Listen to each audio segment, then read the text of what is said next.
What's up, guys? This is Andy with Andy's Auto Care Plus. Hey, so I wanted to go over what I use as a drying aid. We got Bead Maker right here. A lot of you guys have probably heard about this product. It's a great use for protective sealant on its own.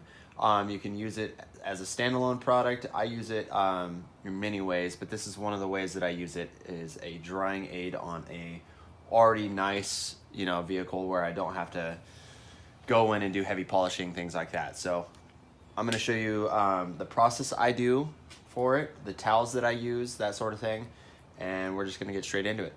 So first towel I'm going to be using is any standard waffle weave drying towel will probably do. I use the one by Chemical Guys. That's what this one is in particular. So this will be my first one, and then I just have a microfiber, kind of a fluffy drying towel. This is kind of what I use to mop up what this leaves behind. So you don't have to use a 2-towel method. I don't always use the 2-towel method. If it's warm out, it dries really fast, and then you don't really need it. So what you're going to do is you're going to take the Bead Maker. You're going to do probably 2 spritz for an entire door. 1, 2. It's just what this is for. Is what you're doing is you're adding lubrication in between your towel and your paint, because most scratching actually occurs in the drying process. If I were to just use this on this water right here, there's no lubrication there, so essentially you're just dragging that over that.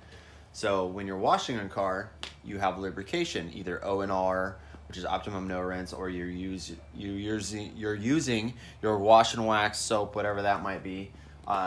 So there's always that lubrication in between your mitt and your paint.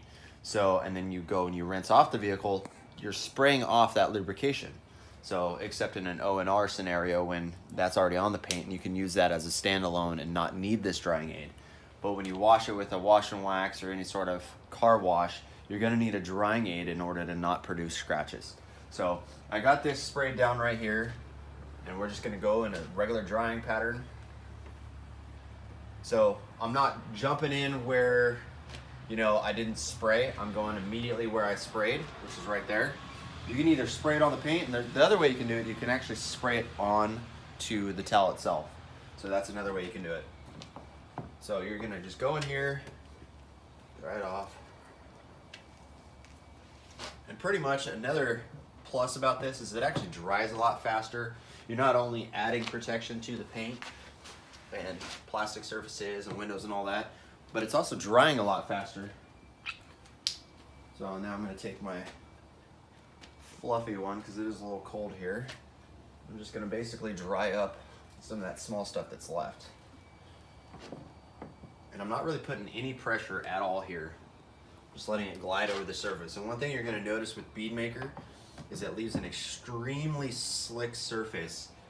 And one of the fantastic things about it also is after it sits there for about, they say 30 minutes to an hour is like the cure time per se, but it actually gets shinier as it goes, because it's science stuff that I'll mess up the words if I sit here and try to explain it to you guys. But there's all sorts of stuff going on here. So you can check out other videos if you want to hear somebody smarter than me talk about it, basically. So that's really the process. I go over this whole vehicle like that.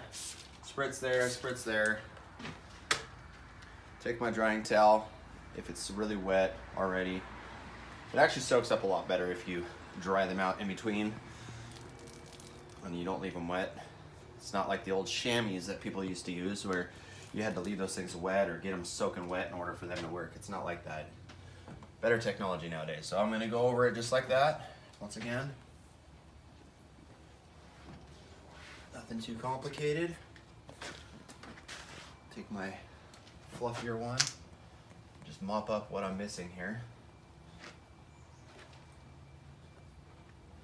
Just like that. And you don't need this second towel, just like I said. So if you got just a standard, even just a Kirkland microfiber, honestly, if you're just a consumer doing this at home, you can use one of those yellow Kirkland microfibers.